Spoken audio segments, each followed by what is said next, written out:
Hi guys, ఈరోజు egg curry చేస్తున్నారు చూద్దామా. నేను వచ్చేసరికి మొదలు పెట్టేసింది చూడండి. మొదలు పెట్టింది. ఎగ్ కర్రీ ఎలా ఉంటుందో చూద్దాము. టేస్ట్ బాగుంటుంది. వాటర్ పోసాము. ఏం లేదు, మీరు కూడా సింపుల్గా చేసుకోవచ్చు. ఆనియన్, టమోటా, పచ్చిమిర్చి, మసాలాలు ఇవే వేసి తర్వాత వేసుకొని నెక్స్ట్ గుడ్లు వేసుకుంటే రెడీ అయిపోతుంది. మన ఛానల్ తప్పకుండా సబ్స్క్రైబ్ చేయండి friends. Please subscribe my channel. ఇలా గుడ్లు ఇలా పగలగొట్టుకొని వేసుకోవడం దాంట్లో అలా గుడ్లు వేసుకుంటే కూర రెడీ అయిపోతుంది. ఒక 10-15 నిమిషాలు గల మొత్తం ఉడికేస్తుంది. మీకు సింపుల్గా చెప్తున్నా, ఇలా చేసుకుంటే చాలా తొందరలో అయిపోతుంది.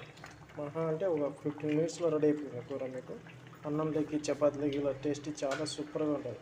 Please subscribe my channel. గుడ్ల పులుసు రెడీ అయిందండి. Bye friends.